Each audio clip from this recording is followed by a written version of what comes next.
can do it till it's at 4. Yeah. Yeah, all right, so I guess we'll do a roll call and introductions just for some of our new members, if we want to do that. All right, my name is Matt Needler. Coach for today. I'm Shelby Ford, she, her pronouns. I'm also the other co-chair. I'm Jason Powell, he, him pronouns. I'm not a co-chair.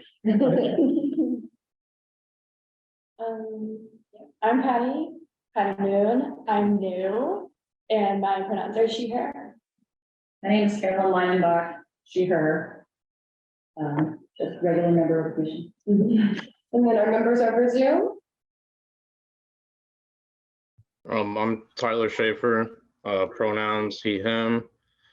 It's nice to be here. Najla Routsong, pronouns she, her. Nice to meet everyone.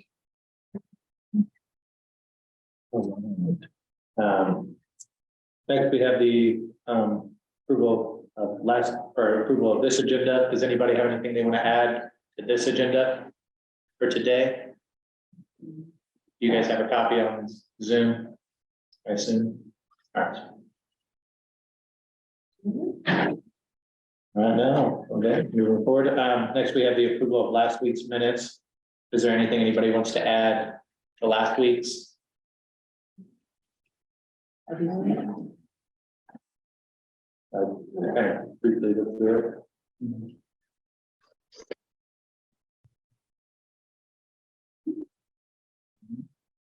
Not, I'm gonna go ahead and. vote. Yeah. Do we have a motion to approve the minutes from last week? I will second. All right. And then you'll ask if anyone, And since there are folks on the, by roll call. we do have to do roll call, okay. All right, well then I'll do, does everyone approve of approving the minutes from last week? We have a second on that, and then we So, have to vote on it. yeah, so we'll have to, we'll go around and call everyone's name. All right. Just in here too, or Yeah. do you guys all, yes, no? Carolyn Bruce. Yeah. Yeah, Yes. You guys on Zoom, Tyler, Yes. Councilwoman Rostow, do you approve? Yes. Oh, sorry. All right, that's everybody. All right, moving on to reports, co-chairs, we can start doing anything to report. so I did want to let you guys know, I might have to be stepping down following this month's meetings, due to scheduling concerns and also like work and other obligations. Yeah, I forgot. Obligations, yeah. Those I'm currently having, I'm trying to work it out so that I can keep the spot open. It's just challenging to, have availability when, this is taking up a lot of Thursdays, so.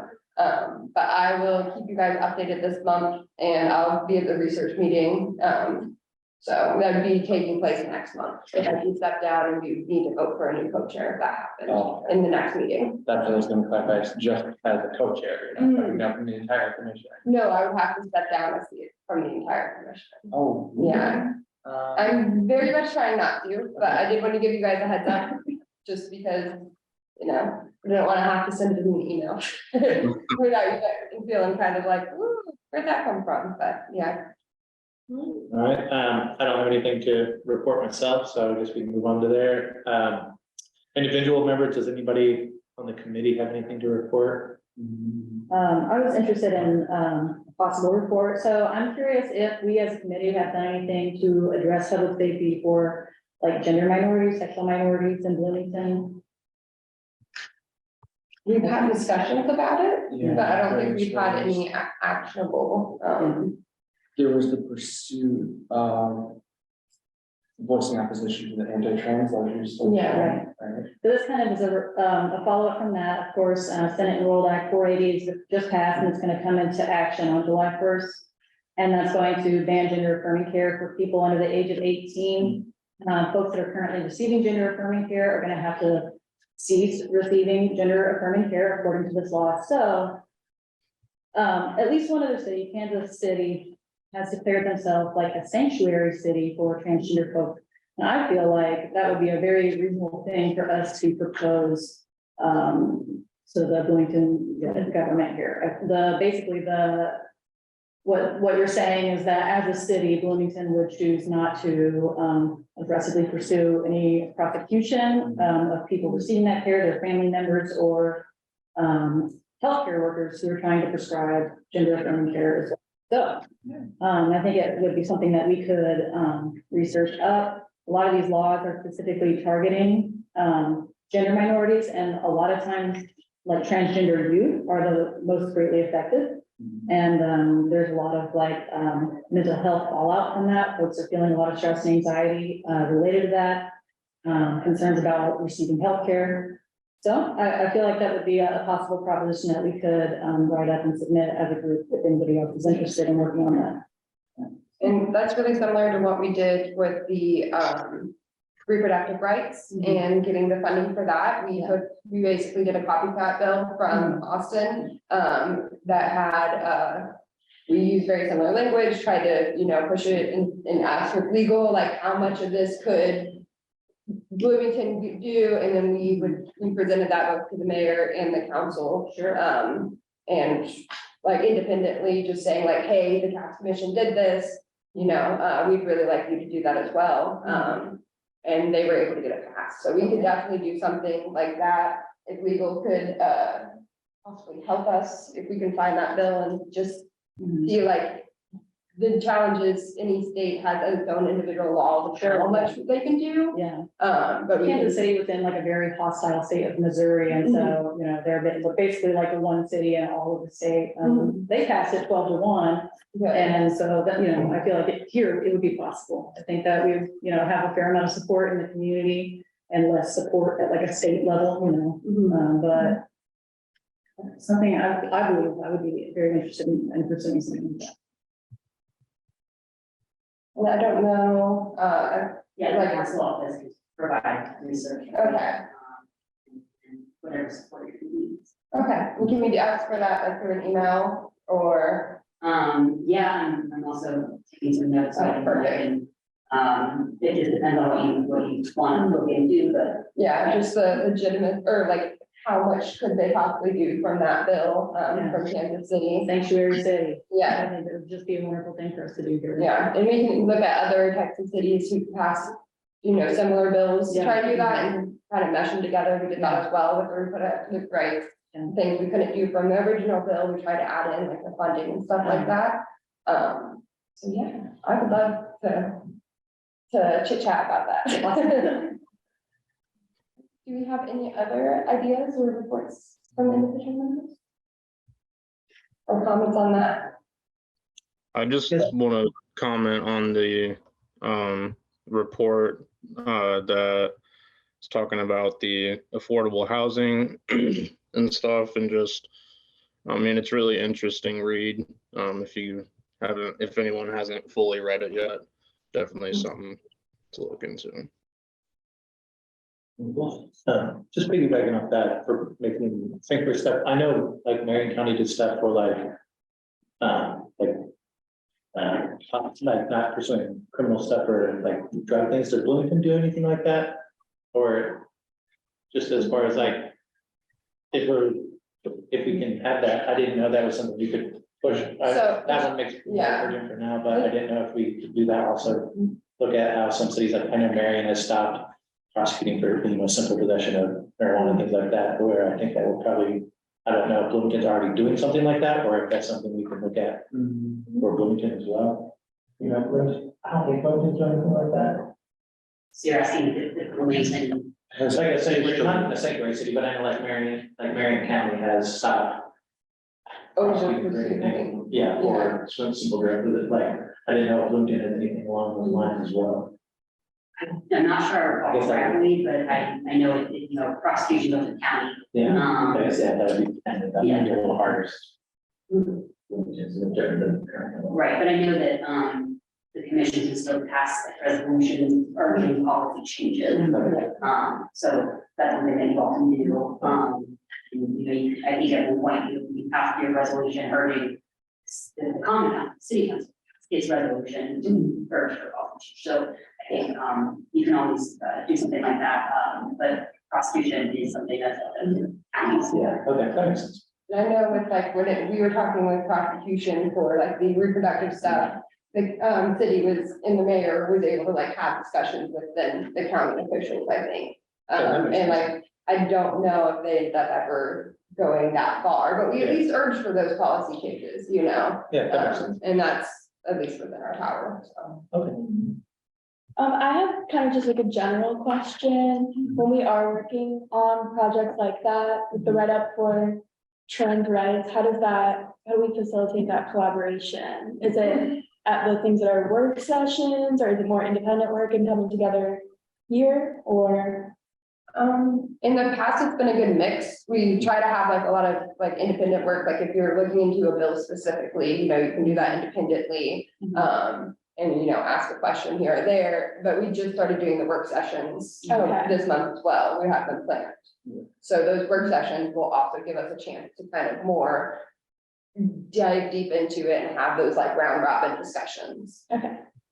It is important to note, though, that if you work with another commissioner in an active work session, that has to comply with ODL regulations. Yeah.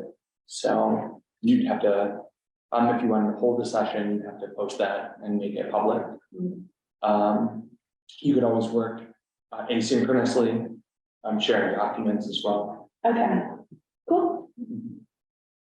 And it all depends on whether, you know, if you're in a small group, if the group is not a quorum, so a majority, that's usually okay unless it's considered a committee. So the general guidance that I've gotten is if it looks like a committee, talks like a committee, acts like a committee, then it's a committee, it's its own governing body, and that's why even if you're just three people, if you're a committee, you have those meetings, have them, you know, open, broadcasted like this. But if you're just two people, you're not a committee, and then, like, all right, let's work together on this thing, this is one reason that's different.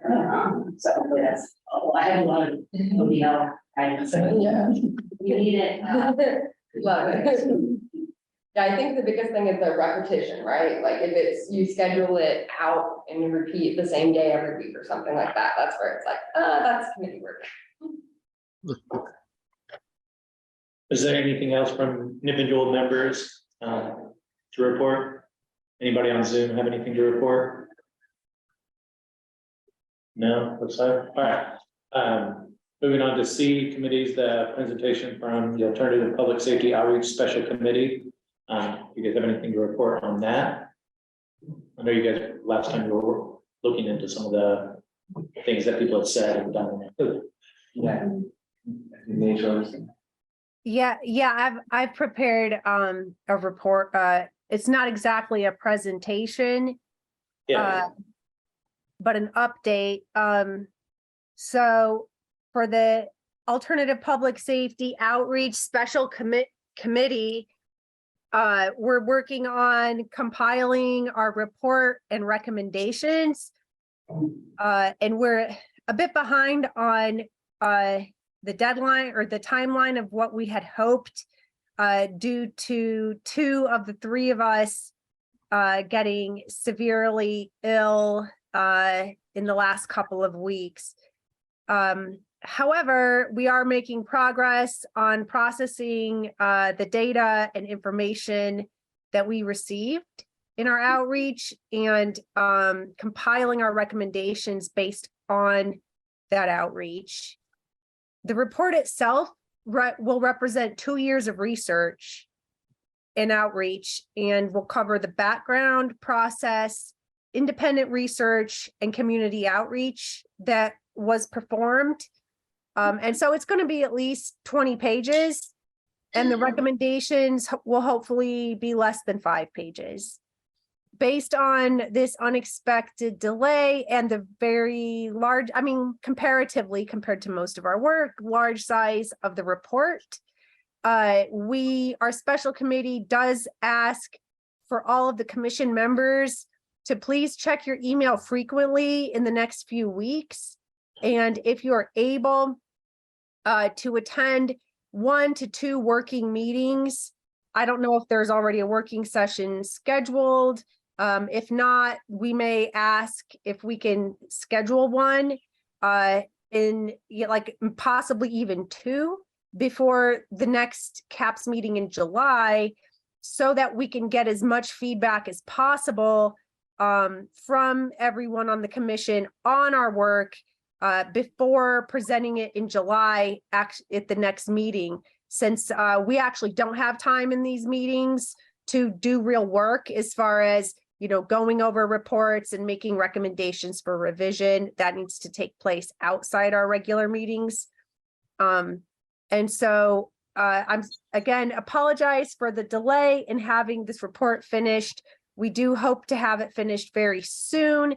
And at that point, our plan is to email it to everyone on the commission in advance of the meeting and then schedule 1 to 2 work sessions where any commissioners who are interested and able could attend and give their detailed feedback on revisions for the reports and recommendations.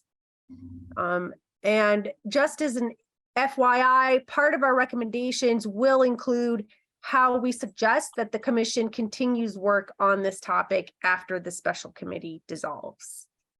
Because the special committee is planned to dissolve after the report is turned in.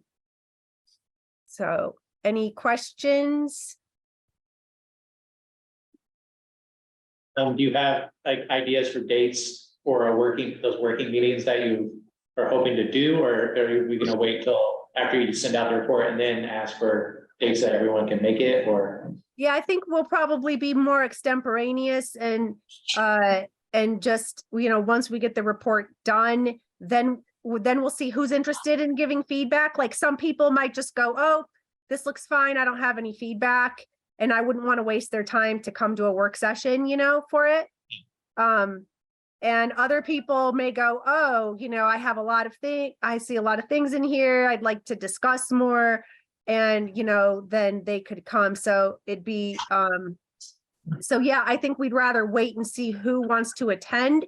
And then we can just by email sort of hopefully find a time when we can all meet to discuss that report. Ideally, we could timeline wise, I think ideally we would have it discussed and basically ready to vote on it in the July meeting. And that's because that's when, at least last year, that's when we gave our presentation to the city council. So I'm assuming it'll be on the same timeline. I think last year it was like we could have possibly done it in August, but I'm not really sure. We haven't had really detailed info on that this year. So I'm assuming it's about the same schedule as last year, where they prefer for us to present in July. In any case, even if we do end up presenting in August, it still would be nice to get it all approved and know what we're doing and have have time to plan the presentation in July. Sorry, I have a sinus infection. That's why I'm not thinking and talking as well as I would have hoped. well, that sounds like a great plan. Thank you for all your hard work on that. And we do have, I believe, a scheduled work session. Is it the 3rd week? That we scheduled last meeting. So, and I think that was to go over the annual report and kind of like have some more time to discuss. So we might also have time to discuss that and hopefully get one other meeting together. What is the date and time of that meeting? There's a work session scheduled at 3 o'clock on Thursday, the 15th in the McCluskey conference room. Okay, 3 on Thursday, the 15th. Yes. Okay, yeah, that sounds like a good time to plan to discuss it then. I don't know how long the meeting will be, but I certainly hope that we'll have the report out before that time. And so we could definitely discuss it during then. And so, yeah, maybe we can just plan to discuss it then. And then maybe if needed, we could have a follow-up work session. Thanks. Perfect. Mhm. Are there any reports from staff? Yes, so, one, I want to welcome new members, to the commission. If you have any questions or need anything, you know, always, call me, send me an email. I wanted to let you all know a couple of things when it comes to scheduling the work session, just quickly. Myself and Stephen Lucas are going to a municipal seminar on the 21st and 23rd. So neither of us will be able to staff anything on the Wednesday, and you're going to release another Thursday. The other thing is now, last time I spoke with you all about reversion funds, those were approved, and so there is now $1,000 in reversion money in the common council budget to use the rest of this year. Half of it is in classification 2, which is supplies, and half of it in classification 3, services and charges. It's basically used to fund, you know, events and other supplies and needs. So, no update on that, and that's all I have. Sorry, I didn't catch that. What are the funds to be used for? Half of them would be in classification 2, supplies, and half would be in classification 3, services and charges. So I think. Sorry, could you type it in the chat? I can't hear it. I heard the first one should be supplies. I didn't hear what the second category is. The second was events and like special things. Services and charges. Events, like public engagement. Yeah, Is that Yeah, just services, for, like, is that $1,000 just for our commission or for all the commissions to share? Just for the tax commission. Thanks. yeah. Is that for like this fiscal year or when? Yes. So that would be funds to use through the rest of 2023. If you wanted to do any budgeting for 2024, you have to start with the budgeting process, which comes up fairly soon. So we'd want to include that in our report. Thank you. Is there anything else as far as reports from anybody that need to be brought up, or are we good to move on to the next section? Do we have to vote? All right, sweet. Reports from the public comment. Do we have anybody from the public here today? Yeah, I was here to say something, but my first question is, am I required to be by name? For the record, it would be beneficial if you gave your name, so we usually just keep a record of the tens. So I don't have any. We usually do, I mean, you usually just state your name for the record, if you want to say just your first name. Okay, well, if I don't have to give it, I'm not gonna give it, I really want your forward protection.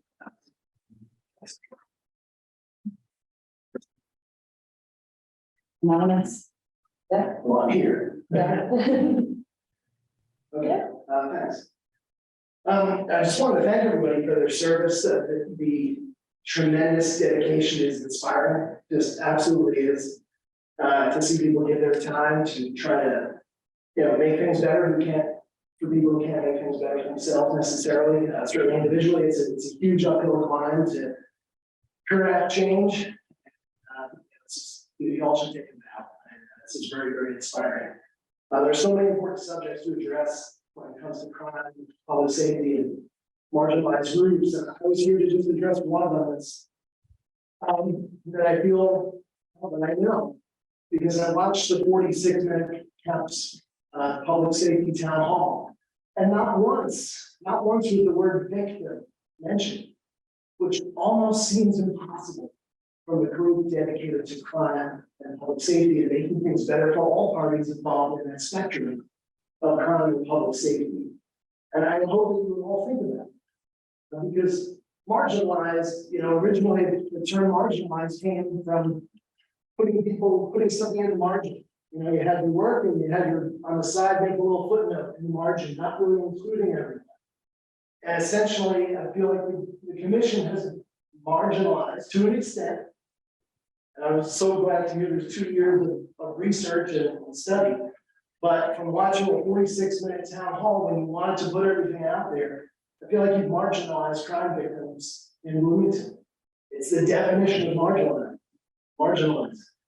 You know, the mental health needs and overall safety of victims must be a huge part of any exploration, which is what you're doing, and discussion of how to deal with crime and public safety. It's a difficult intersection, but this committee should be more considerate of including this marginalized group of crime victims.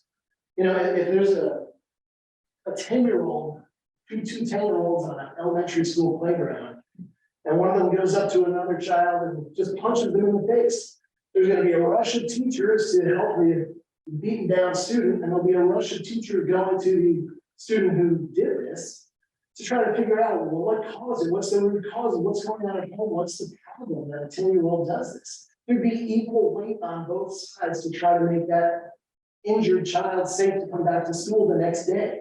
We should try to work it out equally on both sides. I don't feel like the commission is doing that.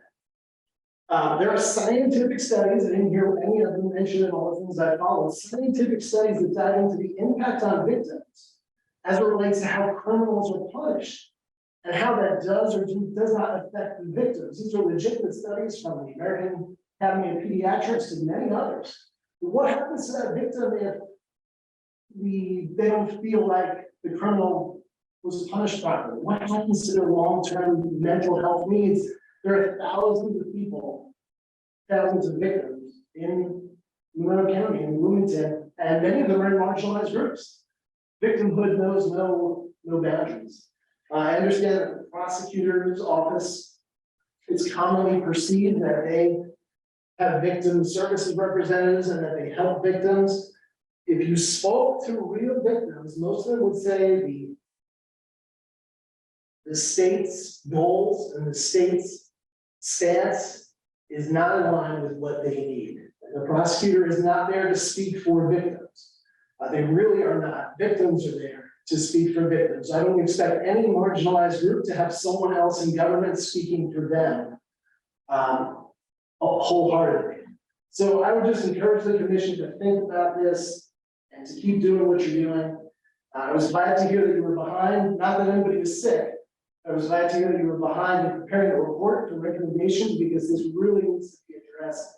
I'll just close it out with it was the big sign up there, mind the gap. And we can't neglect one person's safety for another. That's got to include the victim end of it. It has to, and there are so many examples. There's a lot of victims out there that you can find who are never asked about this at all. So the lessons to take away, to steal your words, it may be that violence or crimes against people is a smaller threat in reality than it's perceived to be. That's what you said. It may be the other way around too. Should be considered more strongly. So thank you. And maybe I'll see you again.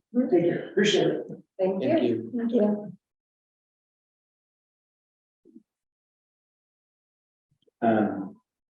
Is there any other public or anybody on Zoom? So there was someone on Zoom, but it looks like at this time it's just cats and the folks on the commission. If anyone else joins everything, I'll let you know. Do we need time for a brief recess, or is everybody good to push on? I'm not trying to rush. I was telling them I had a childcare incident come up, so I have to leave at 4. So the more I'd like to be here for as much as possible, but if we need a break, we can take one now.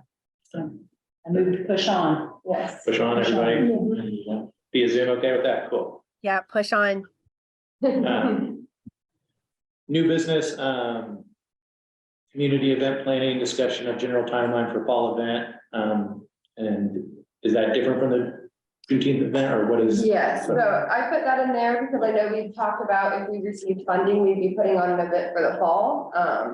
Obviously, we are limited on time, so this could go and get discussed during our work session. But I just kind of wanted to throw that out there so everyone can start thinking like, what steps do we need to take? And kind of like what event we want to plan and just get that, start thinking about what we can gain from the event. If we want to do a similar research thing, or other types of community outreach?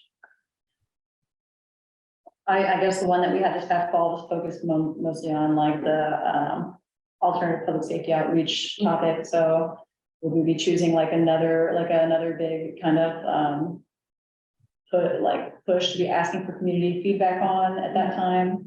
I would think it, and it could be helpful, this is a thought, because we've only done the spring event. If we did like a fall and a spring event, we could in the fall kind of open it up to like, what should we focus on? Like our comment from the public, like, are we missing things? Right. And kind of open that up with more of a like general community event where we can get input on where we should focus. And then the spring could be more research based. But that's a thought I literally just came up with. I wouldn't mind if we moved towards, asking for public input on like psychological safety measures, going back to like Sanctuary City for transgender folks. If it were to be that we were asking the public's opinion on that. I mean, it is just such a big issue right now, and there are definitely targets of like political negativism that we're dealing with, so. And they usually put on a pride event in the fall, like Exactly. something that we could possibly be there. I don't I think know it's the rules around that, like but. August 26th. That would be super cool, super cool. And then if we were to make and pass a resolution to this, we could work on that, have the event, and then move forward after that with the actual resolution Yeah, and submission to the general commission. Personally, like your idea of opening it up to the community, what they want us to focus on. Granted, we kind of have our own stuff that we're kind of looking at. I know, I kind of like the one is about the research that we're doing ourselves, but the one could be for like figuring out what types of bills we should advocate for and like, how are these bigger issues affecting individuals and just kind of like opening it more like a community discussion. presenting that Yeah. at that time, and like, this is what we were thinking about, like your input on that. Sure, yeah. And saying we could talk about housing during that event and like just different issues that We could have different breakouts. Mhm. Sessions, right? Yeah. So one breakout session perhaps for various different topics. You guys over Zoom have any input on that? Not at the moment. Oh, yeah, well, my input is two possibilities. So the and there's no reason why we can't do multiple events, but actually what's on next on the agenda, that genealogy or that Juneteenth event, that obviously it's not going to be for Juneteenth now because the timing, but also Cammie had already mentioned that she was thinking the event might be better in September or October because of, I guess, some events that they're planning at the Monroe County History Center around that time, around Black genealogy. And we are talking to another speaker about possibly working with us on that. So that's a possibility. Another possibility is something again that's later on the agenda, but for IU Cinema, they actually offer a program called Screen Share where you can suggest a film. And I was thinking on the topic of alternative public safety, like one thing we mentioned at the town hall was that our special committee was hoping that our commission might help reframe public safety in our community from a law enforcement lens to a more community-based view of public safety. And there's actually a documentary that came out this year in 2023 that interviewed lots of experts on this topic, including Alex Vitale. He's interviewed in this, that's making the round in national screenings. So that I was going to propose that our commission work on collaborating with IU Cinema to host that film sometime in the next year. It doesn't have to be in the fall, but that, yeah, those are just my thoughts on possibilities as well. But again, I think there's no reason why we can't do multiple events as well. I think that's a great idea too, and we could be there for that. Yeah, and we have $1,000 in funding now, so we gotta figure out, didn't you guys do everything basically for free at the library? Yeah. So we got a lot of Right. opportunity and options now that it's opened up to. And do you think we could just have like a Google Doc, or I don't know if Excel would be better, just something where we can start charting in like different ideas for events? And just so we can all collaborate that way. Cool. Cool. While you're already talking about that, do you just want to move to that a little bit and just discuss how that's going? That you kind of mentioned a little bit with that, but just. I thought What's that- sorry, what's the net? Well, for the Juneteenth event, you had Yeah, mentioned a little. yeah, bit. so, yeah, it's not gonna be a Juneteenth event. That would better be changed. The name of that event could be better be described in the agenda as Black Genealogy event rather than Juneteenth. Initially, when Cammie had the idea back in February, she thought maybe Juneteenth, but actually she'd already decided a long time ago that Juneteenth wasn't a good time. Plus there's lots of Juneteenth events in Bloomington. And so I think also because we're collaborating with the Monroe County History Center on that. And I think September or October, she said, was now the new time that we're aiming for. But yeah, the most update is that we reached out to some possible speakers in Indianapolis, waited to hear back for a few weeks, did not hear back, reached back out to the Monroe County History Center, and they gave us the name of a Black woman, I've got it written here. Caretha Doolin Hale. She wrote her biography on From Slavery to Statehood, A Family History in the Creek Nation. And so we're talking with her about possibly being a speaker and organizing the event around that. And again, I believe the Monroe County History Center has said that they could put up some funds to pay for her. So hopefully we wouldn't need to dip into our own funds that much for this. All right, continuing on, other business, scheduling and updates and vote on any newly approved schedule. Is there any updates from anybody on that? I think. So we decided on 3 p.m. and that works for everyone, so we just have to take a roll call vote on it. So I will make a motion that we change the schedule to 3 p.m. on the first Thursday of every month. I second that motion. I'm just gonna add one more thing about the Juneteenth event, and that was that I thought we were basically gonna be doing something at like the city's Juneteenth event. I kind of misunderstood because I was just through that one meeting. So I was wondering, one of the things I thought we could potentially use some of our money for would be just to make like a sign for our CAPS commission, and then we could be physically present at an event such as Juneteenth, like have one of us standing there with like, you know, a flyer, like so that the community is more aware of what is CAPS Commission and what we're doing for, you know, marginalized populations. I don't know if anybody, I mean, that would just be something where we could get somebody to design, possibly a graphic designer, possibly one of us to design like an image, have a sign made, you know, like they stand on the corner of the beeline sometimes, the proselytizers. Design, yeah. That was just something I was gonna consider. I didn't realize that our Juneteenth event wasn't an actual like celebration of Juneteenth on Juneteenth. Like in collaboration with. No, it's a Ashes. Black Genealogy event and it's not going to have anything to do with Juneteenth anymore. I see. Yeah, I see. Okay. Does anybody have any input on that? Do we want to pursue? Like have a physical and like a sign that we could then be publicly present for, you know, such events like Juneteenth, like Pride events, and then, you know, stir up public interest and possibly fill the commission with new members. Yeah, I mean, I think outreach is a really good idea. I didn't know that this existed until my organization was reached out to about the town hall. And so I think finding ways to be more visible would be really good. Is there any legal stuff around? Yeah, I guess. That would be my. I don't know if there's, I think that's a great idea to do.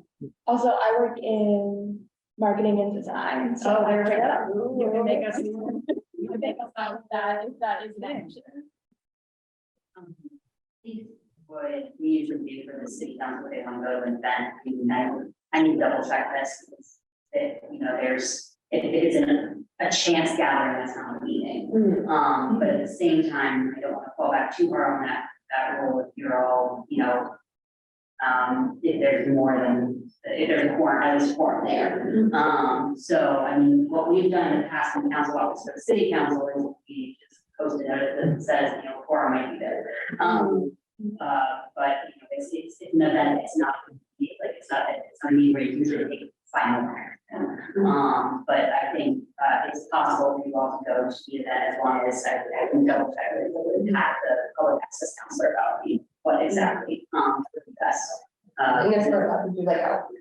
Yeah, like one or two of us standing there with a sign, you know, and having like something to hand out that explains what is CAP. Yeah, I mean, one or two would not implicate unless you're an official committee. Yeah. I'm thinking, you know, all of you show up. Yeah, no, I'm sure that we wouldn't ever be able to have everybody show up for anything. Plus Thursdays at 3. Yeah. Okay. I would love to see your graphic design work then. That's something we have to vote on to say we want to pursue that, or do we want to put that for? Have you start maybe making something and then for topics for next week, or I mean, next month be getting that print play, or how do we go about that? Well, if it would be, you guys wanted to start at the Juneteenth, it'd probably have to start with like flyers or something like Yeah. that. Instead of like, and then in the future, we could do a bigger printout. Yeah. That we could take to different events and stuff like that. Exactly, yeah. But they just need to, would we need to approve for them to do that on behalf of CAPS? We would have to get the funds to have it made, printed or whatever. So yeah, so I feel like Juneteenth might be A little. a little fast. Yeah.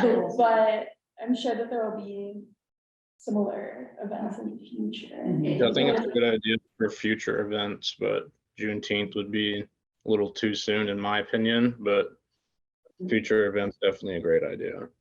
To design something, I mean, the council staff office prints things for you all, we can print what you design. Okay, so we don't necessarily have to use a printer unless we want to make like an actual, like a sign, you know? Like a post. And I can see what our printer's capable of, but we usually, I mean, we printed the alternative public safety special committee wires in color, and we gave them to the committee to give about as they wish. So, if you design something before 18 days from now, and send it to me in an email, I can print out as many copies, reasonable amount of copies, as you need, and you take them to that. Okay. It would have to have like just some sort of an image saying the name of the committee and then like a description of what is the committee. And maybe a brief explanation of what work has already been done, for instance, kind of just touching on the alternative public safety outreach. And then, you know, be part of activities moving forward, you know. Also mention that mentioning that it is public, anybody can attend these meetings online if they want to have their input or voice heard on these matters. We're always happy to hear from. Exactly. The public, Whole you hope community for it, yeah. Can join or can just visit on Zoom for the weekly meetings. Yeah. I think that, That'd be good. And we can touch base more on it in the future, you can send it out in an email or. Do we want to do that? Just if you are volunteering to work on something, you want to send it to the email, and then we can all be like, yeah, that's great, you can print it off. Okay, yeah, Does that work? and I can try to come up with like a couple visual options. Nice. Just variations of the same thing. Oh, thank you for that. Do we First want to? meeting, hard at work. I think it's fun. Yeah. Do we want to vote to officially approve the new meeting time? I Yes, think we all have to, there's a motion. You motioned, I seconded. I'll vote yes. I vote yes. Yes. Yes. Yes. You guys online? Yes. All right, so that's everybody. So that's now the official time. Moving on to the START program. I know you sent out this for all of us to start reading. I I haven't had a chance yet today to read it, but That's okay. I can just highlight a couple things. yeah. So I designed the guidelines for the report after a professional writing course that I teach, the final recommendation report. And so one key element of that report is you are not the experts, you are pulling together expertise and giving it to somebody who is in a position to take action. And so like, I met with this team and had them do another revision and said, you know, even if they don't take the suggestions that you're offering here, what is like the one important thing to address the problem that you identified? So just to draw attention to a couple spots, on the first page, is where they identified what they see as the problem at the very bottom. The lack of new units available for low-income households and the growing rent has caused the community to be stuck in a cycle with only Band-Aid solutions being applied. And so I think that really pulls from their expertise in community college school students. And really kind of focuses what the report is meant to address, not to say, we know all about housing and what you should do to solve it, like you haven't been working on it, but that. On page 5, they talk about having met with John Zodi, who's the director of band. And so it is very based in our community, not just looking at a case study because they think it could help Bloomington, but they started in Bloomington and then looked at what he said they needed to be directed to. There's other spots, but the overall recommendation in the end, they only bolded it, so it sticks out a little bit, but they said we recommend that the city council and hand work with developers to develop a large apartment complex solely focused on affordability. And so that's something that they've drawn from their expertise and the experts they spoke to, but it's kind of a big ask. And so like that, when I said, if they don't accept that wholesale, what is the one thing to address that? And the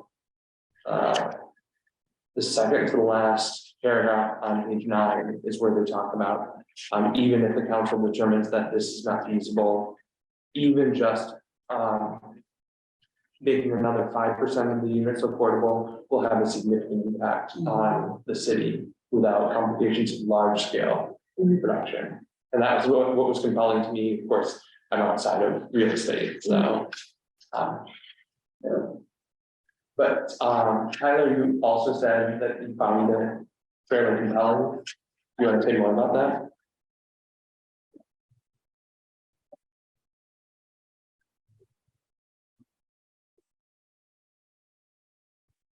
I wonder if you heard it. Did you hear that, Tyler? Oh, no, I didn't, sorry. I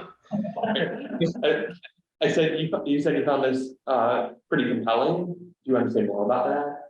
Yeah, no, I just, so what I found pretty compelling was how much, like, just how much of the market is being developed for students in luxury housing. And like I work in like a student housing industry, and so like I definitely see that uptick, and like this definitely needs to have more affordable housing in this city. And so I would really like these recommendations, and definitely would like to help maybe in this research or anything that has to do with that, because this is good stuff right here. Thanks.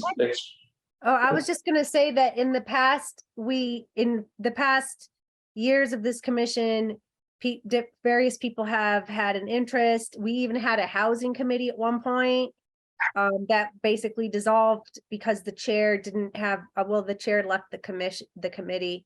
But anyway, that is a possibility. I just wanted to mention, if the commission, if anyone was considering doing serious work on this issue, I would recommend putting together a committee possibly for that purpose. do we have to create a committee to push this, or is this something from this we can now go? Oh, no, no, I don't think so. I just think the issue is something that might require more Yeah, work besides just this report that we've received. okay. That makes sense. And especially if there's enough people interested in working on this to form a committee, an active working committee, then that could work. And I did have a question, so, and this relates to like partially in our policies and stuff like that. We've usually done resolutions in the past, but if we just wanted to like send this as a recommendation to the council. Because obviously this would be included in our yearly report, but I also feel like it should be included on its own as like a current recommendation, because like there's a lot of stuff that they could be putting budget to. And we want to make sure they have that in their radar before budget season starts. So I don't know what would be the right term or right thing to submit them.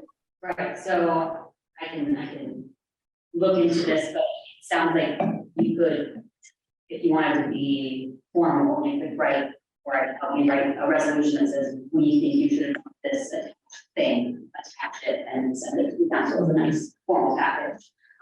You could also send it to them, and in an email or some other format and say, our commission's doing this work, here's what we think you should take a look at.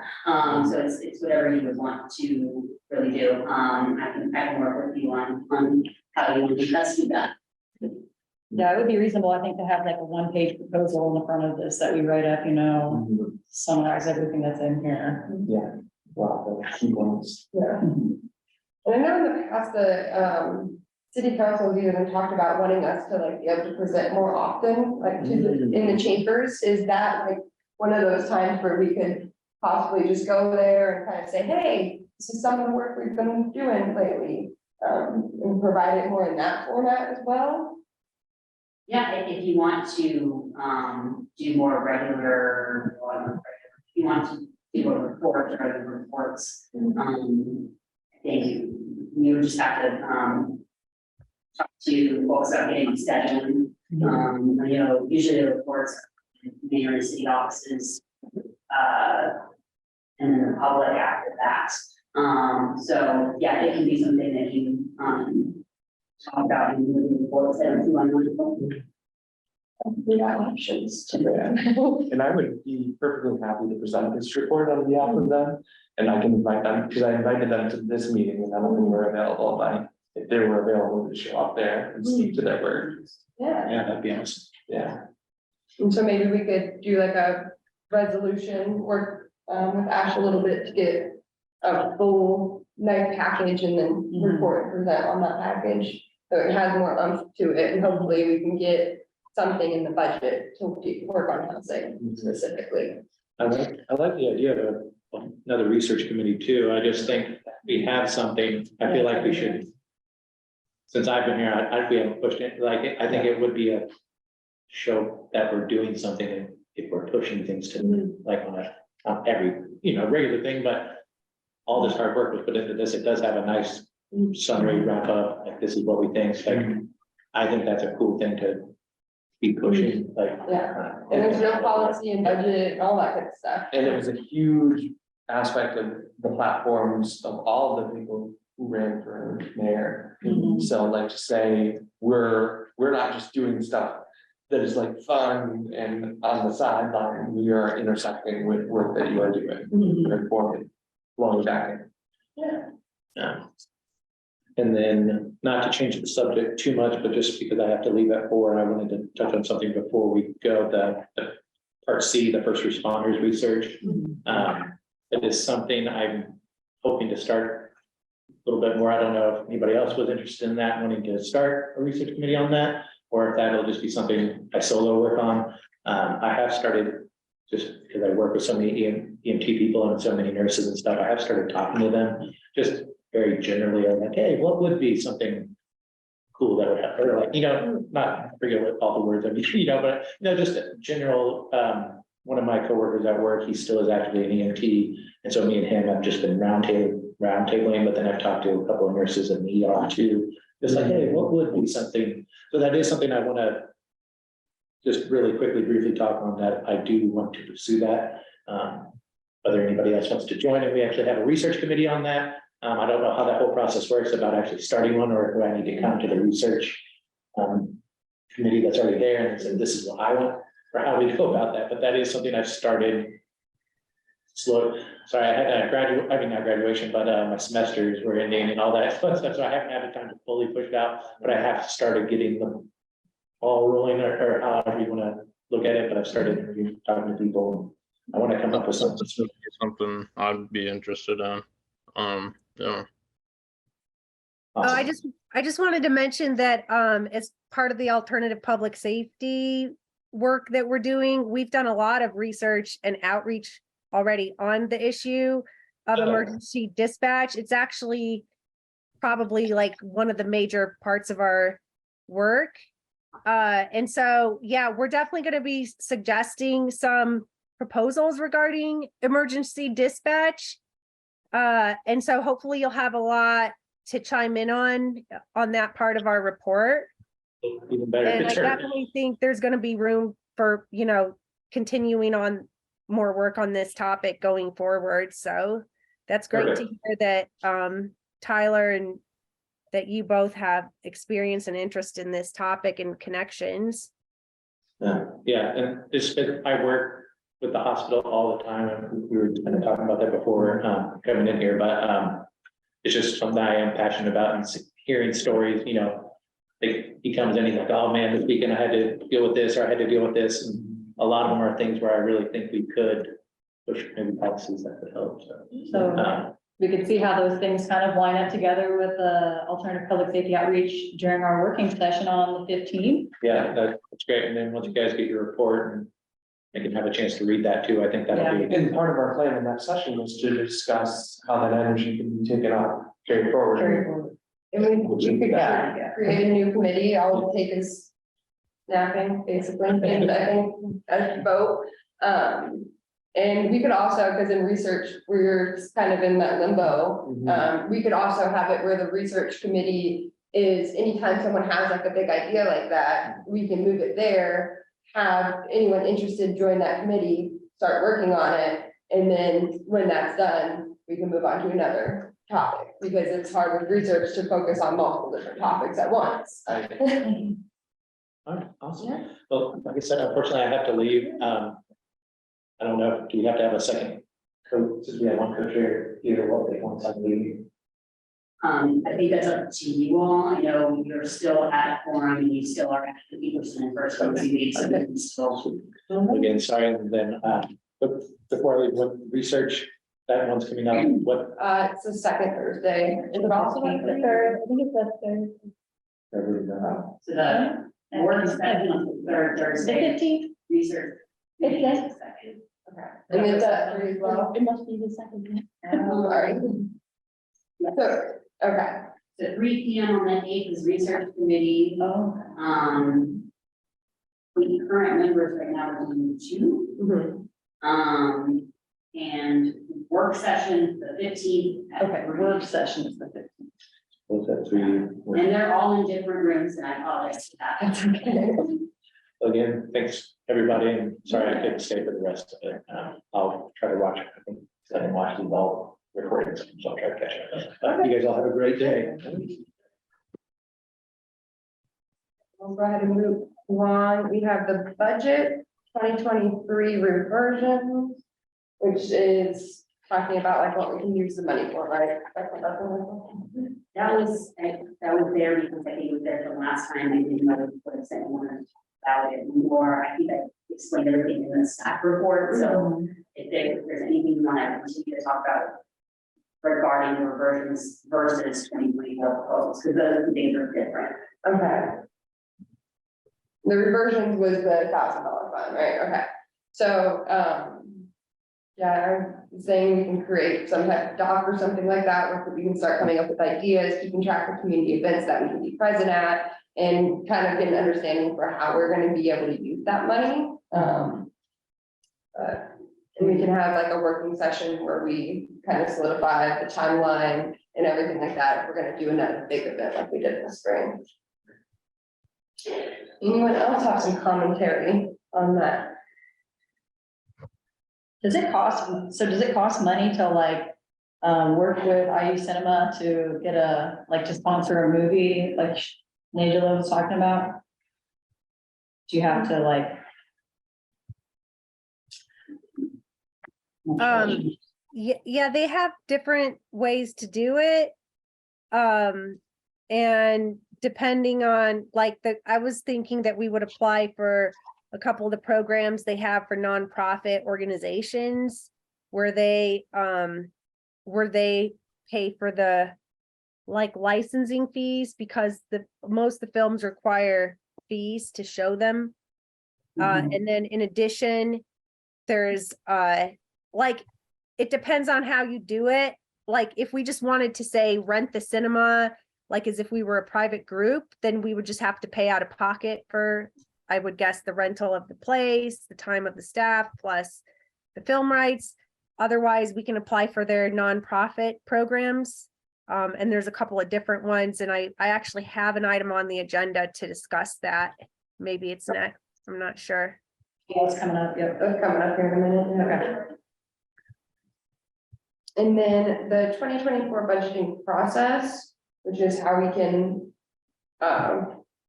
possibly get budgets for next year if we want to continue doing events and stuff. For the budget process, would we do that possibly like in our final report or our yearly report? Ask for more for budget? I think it would be separate, so this is if you want to have funds for 2024, and the regular budget process starts, I believe, in the budgeting presentations are at the end of August, so it starts pretty soon. I think one of the next budget meetings happens with the mayor and the council coming up this month in June. The county council has approved the budget by no later than November 1st for the next year, or else the budget of the current year stays for the next year. So it's a process that begins pretty early. I think what we would need on the council staff side is, how much money you're requesting and what it's for.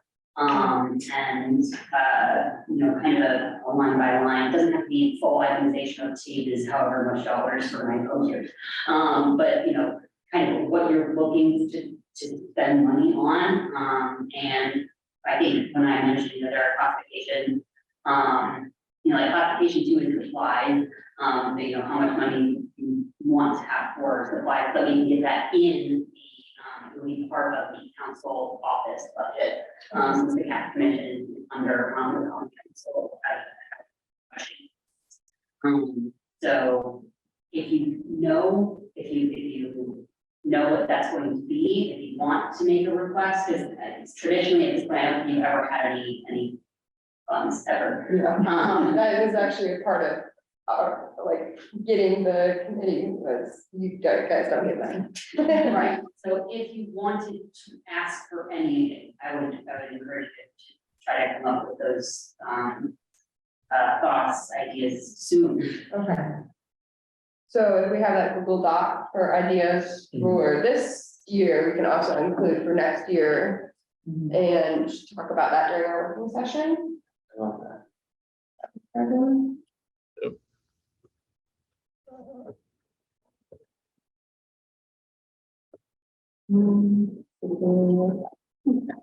All right, and then topics for future agendas. I added in the line for commissioner ideas for discussion. So similar to the first responders research, if anyone has ideas, the gender affirming caravan, like anything like that, this is the time for us to just kind of discuss what main topics we should focus on. Anyone have any more ideas for today? All right, then we'll go into, we have the IU Cinema Creative Collaboration app, which we were just talking about, but did you have anything more to say on that, Angela? Oh, yeah, so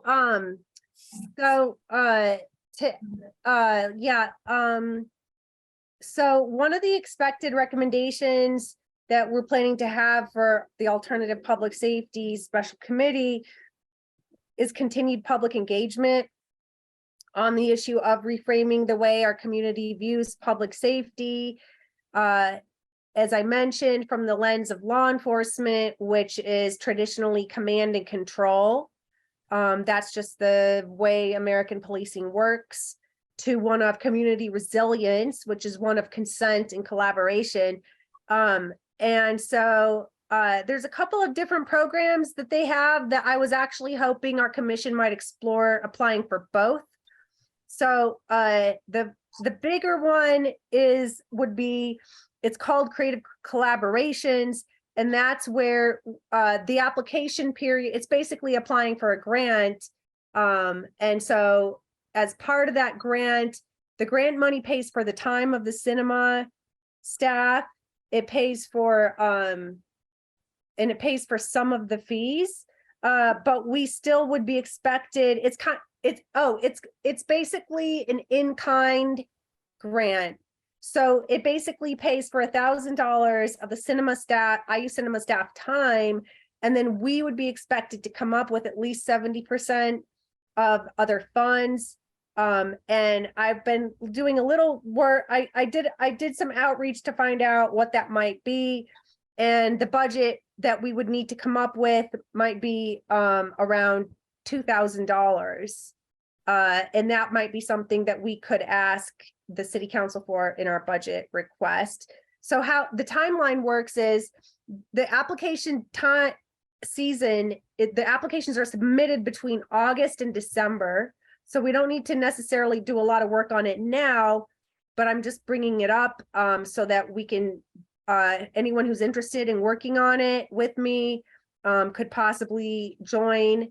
And I definitely don't plan to do any work on it until after the alternative public safety report is completed. And so again, it's just something to think about. And in that program, we would have three films. So we would basically be sponsoring a film series on the topic. And I don't think they necessarily have to all be on the same topic of, alternative crisis response. But that's the first, but so possibly it's something our commission could consider doing various topics, but anyway, that's something for us to think about. And the funds, we'll possibly need additional funds if we want to do something really cool, like bring in maybe some of the filmmakers in person to speak at the events, or possibly engage with subject matter experts at IU to come and be speakers, stuff like that. So there's possibilities there. Again, it's something for the future, but I wanted to mention it. And then the other program that they have that I think we should also take part in sooner is called Screen Share, I believe, and that would be for this year.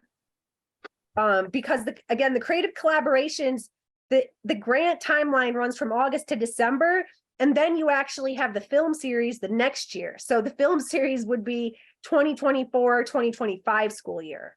Okay, so we're planning way in advance. But the Screen Share program would be for this year, and it's only one film. And I would highly recommend, like I said, this one, Reimagining Safety, that the filmmaker described thusly. Worldwide protests following the 2020 murder of George Floyd included calls to defund or abolish the police until a sharp rise in crime gave politicians and police supporters the fuel they needed to suppress the movement. Unfortunately, a detailed conversation about transforming public safety was never had. In this film, 10 experts discuss how policing and incarceration create more harm than good, and why the system persists, and what changes can be made to make everyone safe. And so, yeah, I think it'd be really cool to have some like this type of event this year.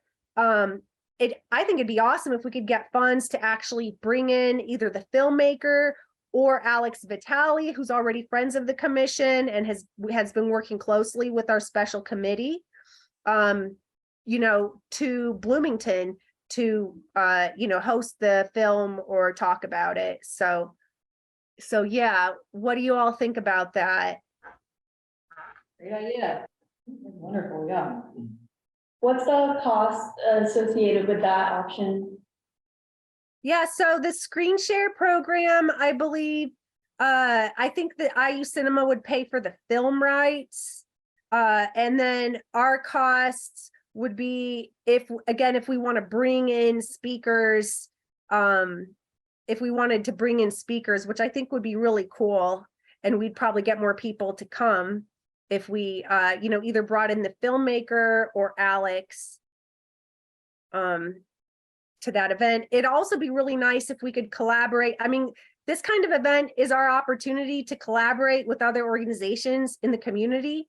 So for instance, we could collaborate with, we could find some subject matter experts, possibly from IU, from the School of Criminal Justice, or other departments, or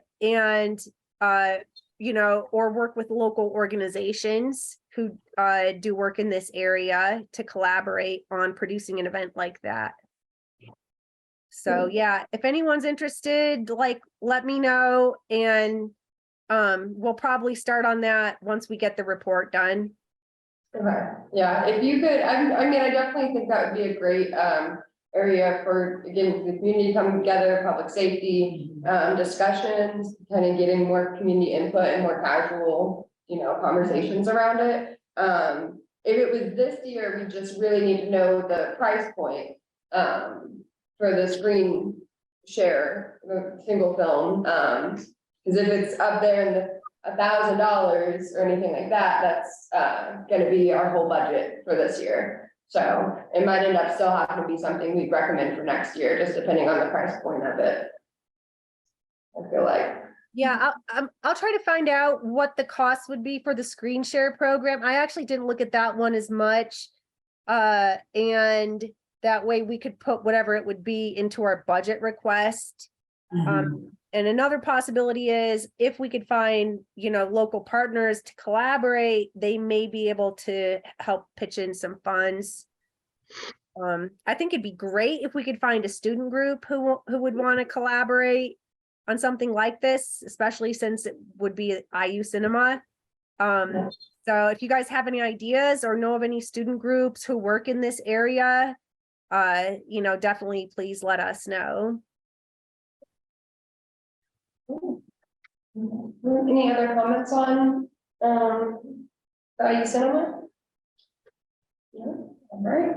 And then we already discussed first responder research. So updating procedures in bylaws.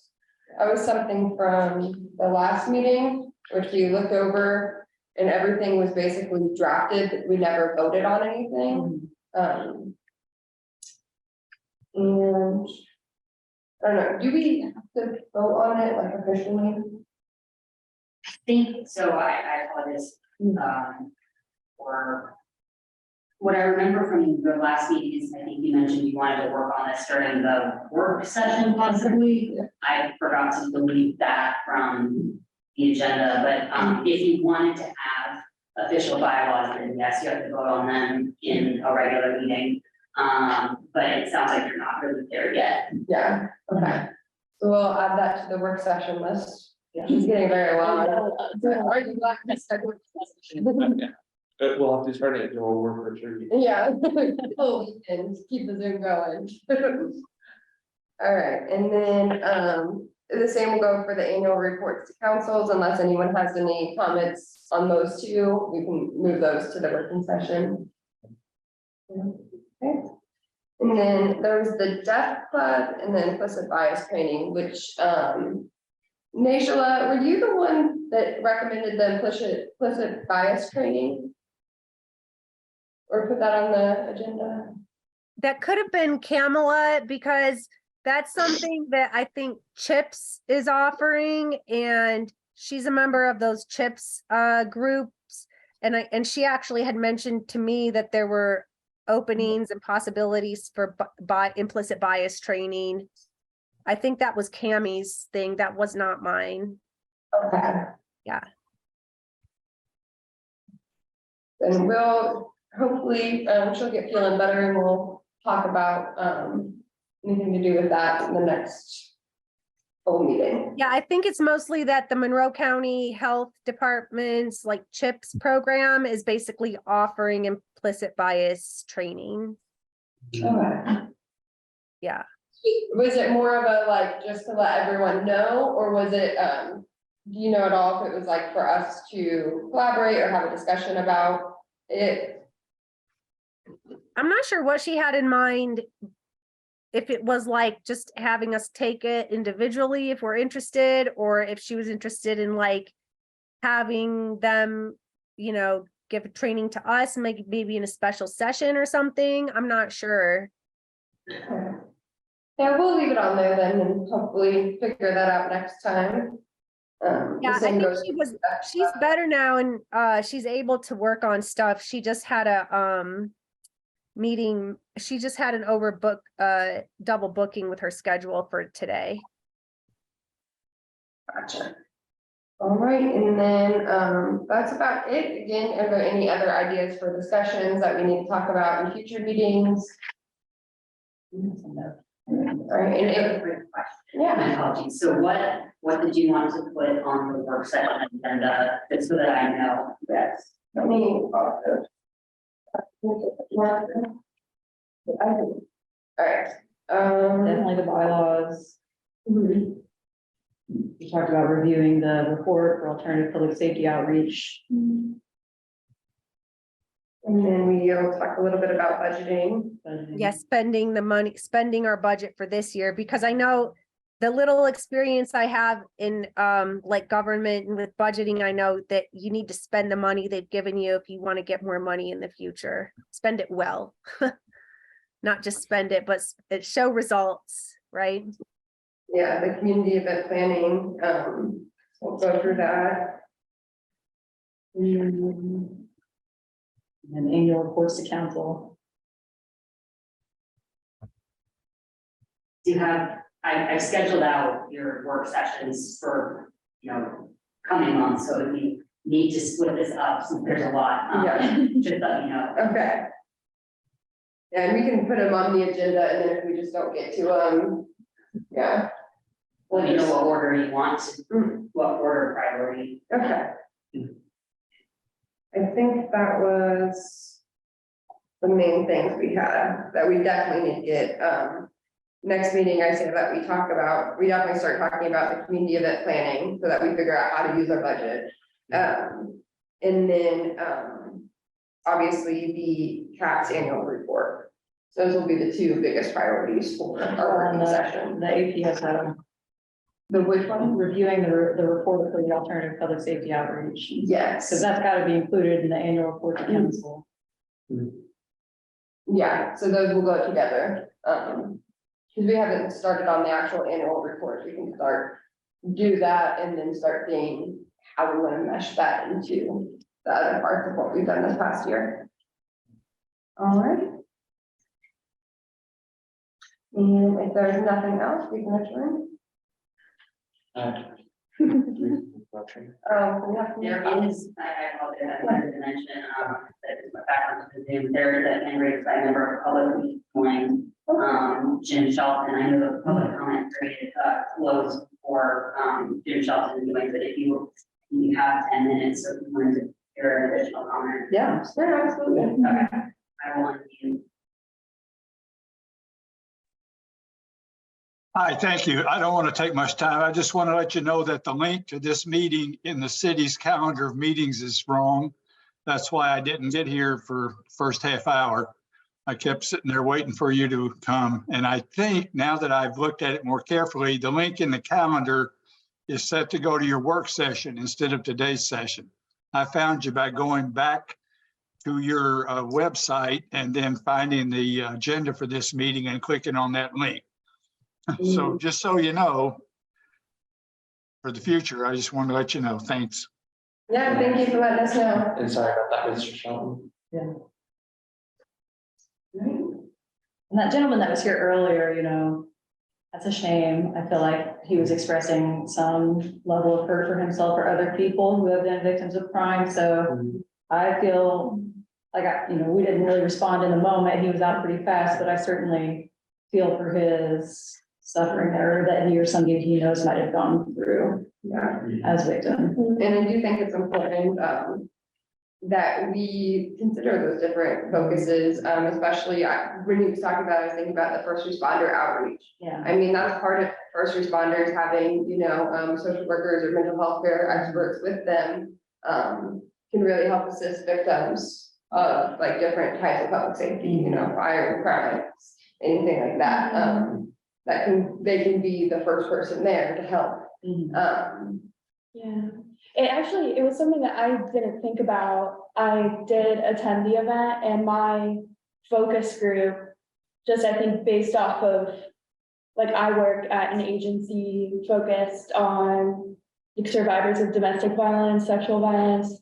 And we had a lot of people, I guess, in like similar realms. We ended up talking about, I guess, victims of crimes quite a bit. So I think we did have like the reports at the end, but maybe like finding a way to bring everyone more together. Because I know that the groups did talk about like very different things, which is probably what was intended. Right. But yeah, I guess it leaves the option for leaving people out more, even though there are just so many different things that can be talked about in public safety. My initial thinking in response to that is like, yes, the introduction and conclusion at the end didn't address, or we didn't represent victims, right? But that's what the sessions were intended to provide that frame around. And then but his note that our report should include those, that's exactly what it's intended to do. But it's good to be reminded of that.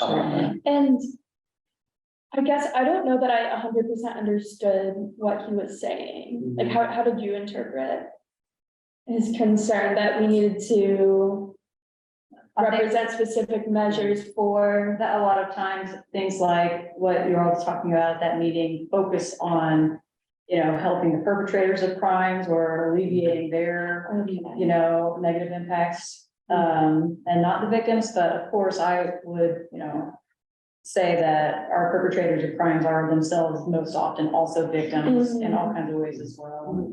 There's a lot of overlap there for a lot of folks, but and in very clear ways too. There's not necessarily just victims and perpetrators. Yeah, not just victims and just perpetrators.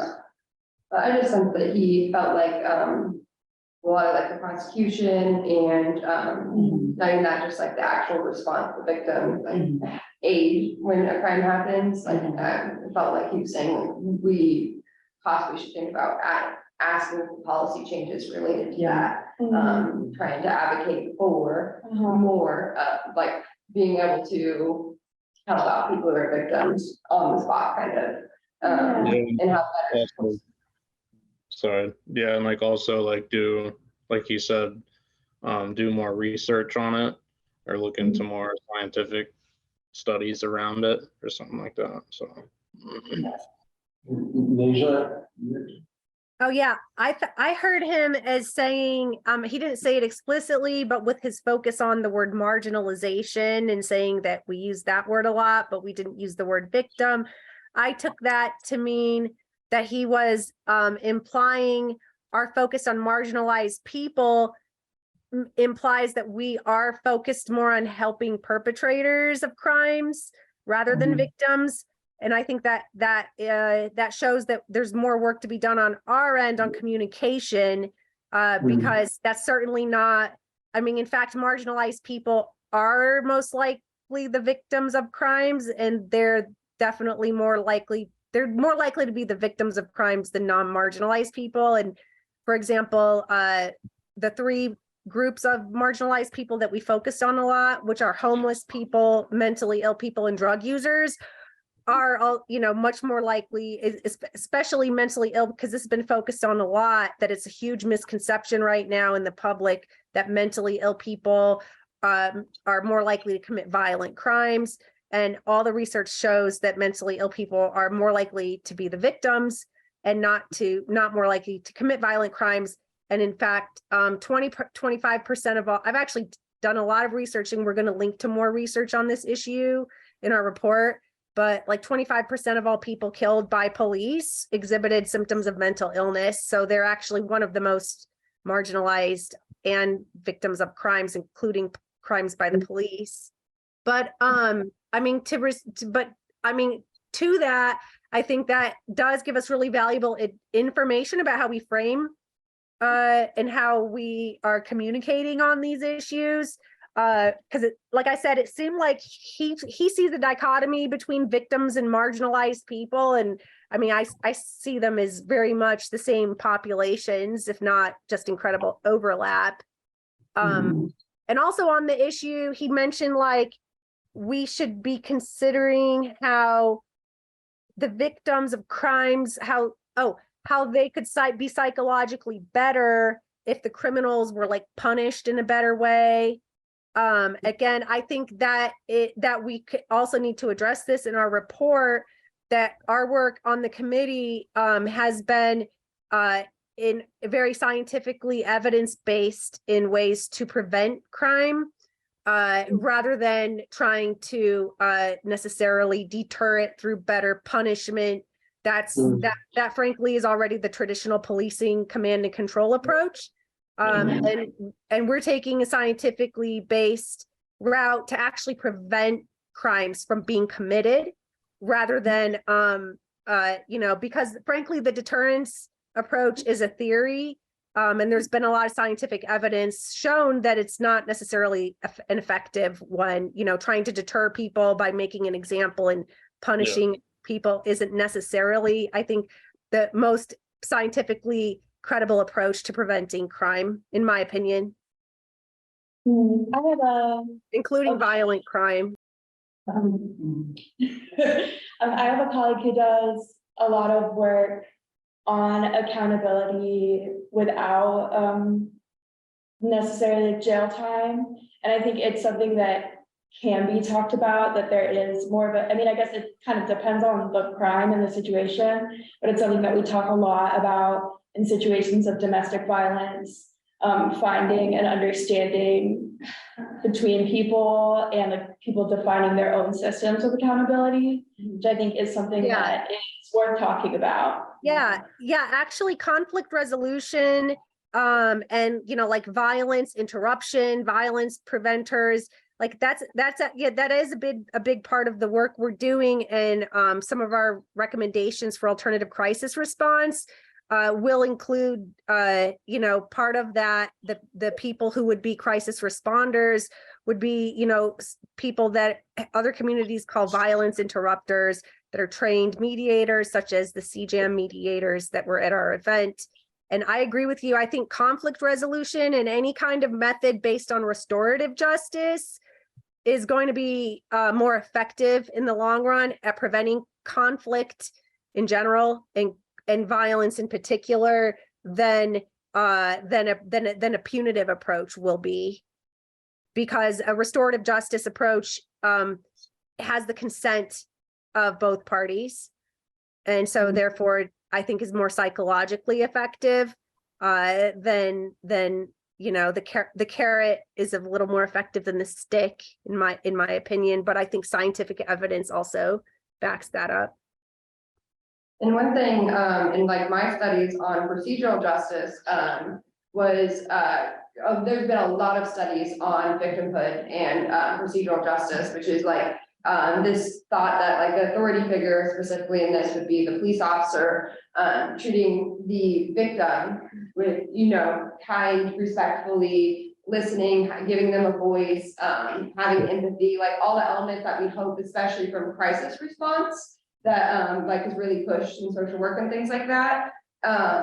That in itself was actually found in at least one study, was found to be more impactful on the victims than the sentencing, because they immediately felt like they had like a connection with the officer, that they were trusted, they were heard, and so they felt that connection and everything was overall more powerful than this person being sentenced. And that goes to what you're talking about with like people's own ability to process when they have been like harmed or anything like that, the survivor, their ability to process that is based on how other people treat them in that situation. and the skills and everything they get. It's not based on if this person gets 2 years in jail or 20, you know?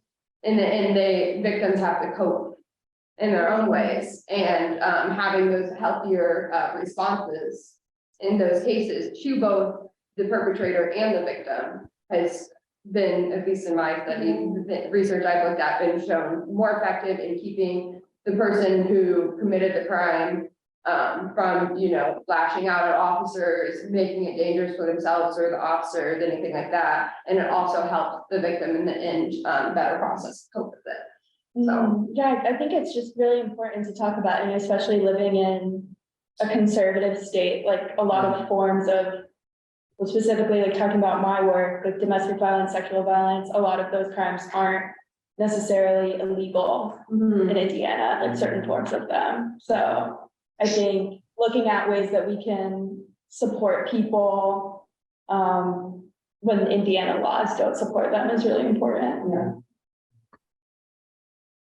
Yeah, I think there's a couple of routes for us to incorporate his comments. One is, you know, in the work we're already doing on alternative public safety, and particularly on the community crisis response that we're hoping to suggest. But also in the future, I'm hoping that our commission can have a closer relationship with BPD, and to be able to advise on some of their methods and practices. So, you know, maybe some of your experience and research, Shelby, on that, particularly on how the police behavior impacts victims. I think that would be great if we could in the future work on, you know, collaborating with BPD to make use of that information that you have. That was another thing I wanted to say in response, is like, our presentation was meant, thanks to CJAM, was meant to not shift the marginalization to the people who were marginalized people, right? So like, we particularly didn't want to enact retributive justice, right? But how we go about including more people and restoring justice, we'll take that work session in the dialogue. So I think that'll be a great discussion to continue when we're talking about, you know, our annual report and the presentation you guys will be able to provide for that public safety outreach. I know we are going over time, so do we have a motion? I'm motion to adjourn. Okay. All right, that motion carries, I'm guessing. Okay, great.